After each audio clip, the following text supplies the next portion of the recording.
Muchachos, bienvenidos a Tiempo para Aprender tercero de secundaria, el programa donde refuerzas lo aprendido en clases pero de una manera súper divertida. Anteriormente vimos sobre el nacionalismo europeo y hoy hablaremos sobre el desarrollo de sus estados.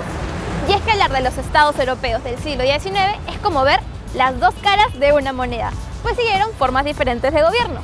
¿Quieres saber cuáles fueron? Entonces no te despegues de tu pantalla. Para hablar de los estados liberales, vamos a ver a Gran Bretaña y Francia. Aquí los gobernantes tenían una visión bien chévere de las cosas porque seguían el liberalismo político. O sea, le daban mucha importancia a la libertad individual e igualdad de derechos, además de existir un sistema democrático. Resulta que Gran Bretaña fue la principal potencia mundial a mediados del siglo XIX gracias a ella. La reina Victoria I, apodada como la abuela de Europa, no porque todos los europeos fuesen sus nietos, sino por su larga descendencia y porque se convertiría en el común denominador de prácticamente todos los árboles genealógicos de la realeza europea del siglo XX. Además, su reinado fue muy largo. Alucina que reinó durante 64 años. Ya, pero tanto tiempo en el poder no fue por las puras, porque con ella a la cabeza, Gran Bretaña cambió positivamente en ámbitos industriales, culturales, políticos, científicos y militares. Victoria I era recontra hábil y por eso con ella su imperio se extiende un montón. Con decirte que las colonias inglesas dominaron la India y fue proclamada emperatriz de ese país en 1877. Además, colonizó Nueva Zelanda en 1840, Hong Kong en el 42, además de amplias zonas de Malasia. Era una super mujer. Pero no se quedó atrás con las reformas que hizo en el ámbito político porque manejó tan bien todo que no hubo revoluciones internas y logró que dos grupos totalmente opuestos, los Tories, un grupo de conservadores, y los Whigs, un grupo de liberales, se dejaran de perseguir más que un gato y un ratón y por fin estén en paz. Pero mejor arranquemos de Gran Bretaña y aterricemos un ratito en Francia para ver qué ocurrió ahí. Oye, ¿quién es él y por qué le están poniendo una corona? ¿Tú sabes, Helga? ¿No? Profe, explíquenos, por favor. Claro, él es Napoleón III y le estaban poniendo una corona porque como buen sobrino de Napoleón Bonaparte, siguió sus pasos, hizo un golpe de estado y en 1852 se hizo coronar como emperador. Ah, ya entiendo. Y si chequeas o buscas más info, verás que con él surge un segundo imperio en Francia donde hubo dos etapas. La primera no fue tan bonita que digamos, porque se siguió el autoritarismo como régimen, aunque se fortaleció el poder del Estado y por supuesto del emperador. Pero en la segunda etapa, Napoleón III se relajó un poquito, lo pensó mejor y liberalizó su política e incluso devolvió la libertad de prensa. No como en el actual país de Corea del Norte. Oye, Napoleón III, te cambio un ratito tu espada por un micrófono para que hagamos karaoke. A ver, canta lo siguiente. Todo tiene su final, nada dura para siempre. Bueno, la canción se identifica con lo que pasó en 1870, ya que llegaría una guerra que acabaría con su imperio. La Guerra Franco-Prusiana, en la que se enfrentaron los ejércitos del Segundo Imperio Francés y el Reino de Prusia. ¡Helga, no seas loca! ¡Sal de ahí que te caerá un balazo! Bueno, luego de esto, en 1880, surge la Tercera República en Francia. Esto terminó siendo bueno porque la gente recuperó su libertad y derechos gracias a la democracia liberal. Este periodo sobrevivió a la Primera Guerra Mundial, pero tuvo fin en 1940 porque no pudo contener la invasión de los nazis durante la Segunda Guerra Mundial. Hace unos días estaba chequeando la web y encontré una película muy buena relacionada a los estados liberales. Para ser más exactos, al estado de Gran Bretaña. Esta película se llamaba La Joven Victoria. Y en verdad te la recomiendo porque es una película muy buena porque así vas a conocer más sobre la vida de esta gran reina. Hemos visto la parte más chévere de los estados europeos, o sea, los estados liberales, donde todo era más justo y había mayor igualdad. Pero ahora vamos a ver la otra cara, los estados autoritarios, donde no vas a querer mandar a vivir ni a tu peor enemigo. Ahora nos toca hablar de los estados autoritarios. Ay, Helga, ya deja de asustarte cada vez que escuchas la palabra autoritario. Y déjame hablar de 3 imperios que siguieron este modo de gobierno. El imperio ruso, el alemán y el austrohúngaro. Veamos el primero. En el imperio ruso aparecen los zares, o sea, emperadores hinchas del sistema absolutista que gobernaron entre 1721 y 1917. ¡Casi 200 años! Con razón lograron abarcar grandes zonas, no solo del continente europeo, sino también del asiático y norteamericano. En este imperio, los mejores cargos de poder los tuvieron la nobleza, la iglesia y el ejército, quienes de seguro vivían muy contentos monopolizando todo. Pero cambiemos un poco de rumbo y veamos el segundo imperio autoritario, el Imperio Alemán, que surge entre 1871 y 1918. Resulta que este imperio tuvo una de las economías industriales más poderosas de la Tierra y una gran potencia gracias a sus producciones de acero con las que hacían sus cañones y planchas de acero para los acorazados y lindos barcos mercantes. Por cierto, así como en Rusia al emperador se le llamaba zar, en Alemania se le conocería como Kaiser. Ok, hasta ahí todo bien. Pero veamos por qué decimos que era un sistema autoritario. El gobierno imperial lo controlaba todo. Las relaciones exteriores, el ejército, la política económica, un poco más y controlaba cuántas veces respiraban los alemanes por minuto. O sea, imagínate. Pero hubo otra razón por la que se dijo que el imperio alemán fue autoritario.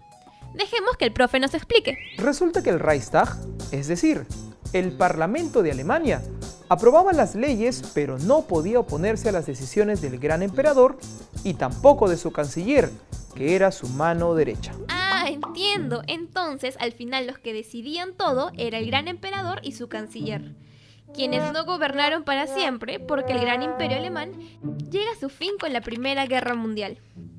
Nos falta hablar de un tercer imperio. Así que ahora veamos cómo fue el sistema autoritario del Imperio Austrohúngaro. Este imperio se da entre 1867 y 1919. Cada vez que escuches sobre él, sabrás que están hablando de Austria y Hungría, quienes se convirtieron en una monarquía dual. ¿Por qué esa cara, Helga? ¿No sabes a qué me refiero con esto? Déjame explicarte. Resulta que Austria y Hungría tenían gobiernos y parlamentos independientes, pero estaban unidos por una sola monarquía, donde el soberano era emperador de Austria y rey de Hungría. Además, compartían la política exterior, la educación y el ejército. Este imperio tenía sometidas distintas nacionalidades: alemanes, húngaros, polacos, checos, croatas, serbios, rumanos, eslovacos, eslovenos e italianos. Pero no nos miren así, pues. Se nota que no les agradaba para nada estar bajo el control del Imperio Austrohúngaro. Y precisamente este fastidio provocó que se desaten levantamientos nacionalistas. Pero espera, no creas que aquí acaba la historia. Resulta que entre los años 1853 y 1855, la Guerra de Crimea haría que se enfrenten las tropas del Imperio ruso contra las del Imperio británico, el Segundo Imperio francés, el Imperio otomano y el Reino de Piamonte-Cerdeña. ¡Ay, quítame el chanchito! Listo. ¿Sabes por qué se dio esta guerra? Porque se quería evitar que el Imperio ruso se expandiera a costa del Imperio otomano. A partir de este hecho, hubo cambios en la política internacional europea. Se dieron rivalidades entre los grandes imperios. Alemania se volvió una gran potencia junto a Francia y Gran Bretaña, y la península de los Balcanes se convirtió en un espacio de inestabilidad por los conflictos causados por sus pueblos. Ya hablamos del desarrollo de los estados europeos, así que veamos cuánto has aprendido. Ahora es tu turno. ¿Qué imperios autoritarios se dieron en la segunda mitad del siglo XIX en Europa? ¿El Imperio ruso e italiano? ¿El Imperio alemán, ruso y austrohúngaro? ¿El Imperio austrohúngaro, alemán e inglés? Así es. Estos 3 imperios predominaron en Europa frente a los estados liberales.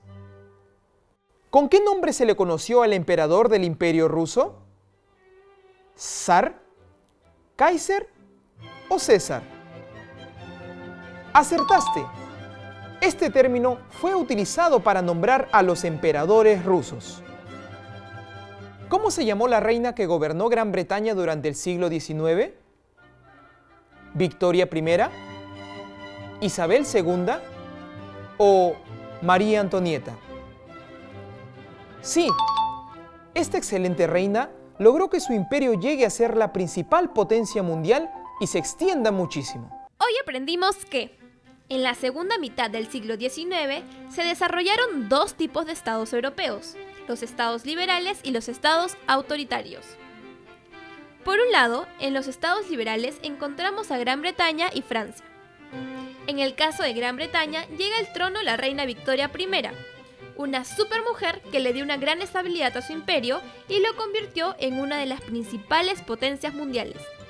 Por otro lado, en Francia, Napoleón III hizo que lo coronen emperador y con él surge un segundo imperio en Francia en el que hubo dos etapas. En la primera hubo autoritarismo, pero en la segunda el emperador liberaliza su política. Veamos el lado opuesto de los estados liberales, o sea, los estados autoritarios, en el que se encuentran tres imperios: el Imperio Ruso, el Alemán y el Austrohúngaro. El Imperio Ruso se dio entre 1721 y 1917. Aquí, el zar o emperador gobernó de una forma absolutista y los puestos de poder fueron monopolizados por la nobleza, la iglesia y el ejército.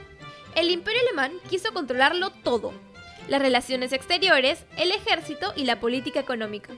Además de que nadie se podía oponer a la última palabra del emperador y su canciller. En el Imperio Austrohúngaro se dio una monarquía dual, o sea, Austria y Hungría tuvieron gobiernos y parlamentos independientes, pero el soberano era uno solo. Además, compartían la política exterior, la educación y el ejército, muy aparte de que el imperio tenía sometidas distintas nacionalidades.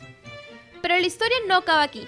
Entre 1853 y 1855 se da la Guerra de Crimea, donde las tropas de Gran Bretaña, Francia y Piamonte apoyaron al Imperio Otomano para evitar que el Imperio Ruso se extendiera a costa de ellos.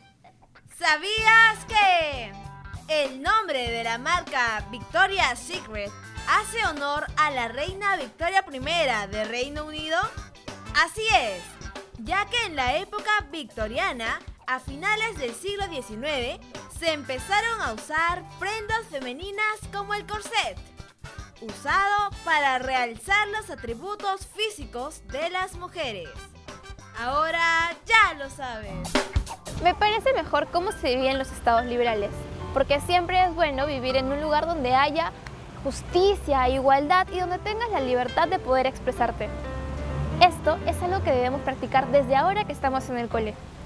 Siempre busca que tus valores nunca se pierdan ni en tu salón, ni menos entre tus amigos. Así como te recomendé una peli para los estados liberales, quiero recomendarte una peli para los estados autoritarios. Los Romanov, una familia imperial. Bueno, ha llegado el momento de despedirnos, pero recuerda que si te gusta el programa, puedes buscarnos en Facebook y unirte dándole un like.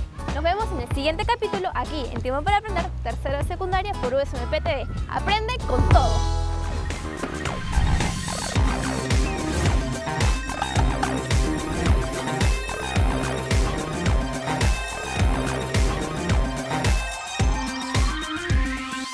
En el próximo programa aprenderemos sobre las relaciones internacionales, Europa y Asia en el siglo XIX.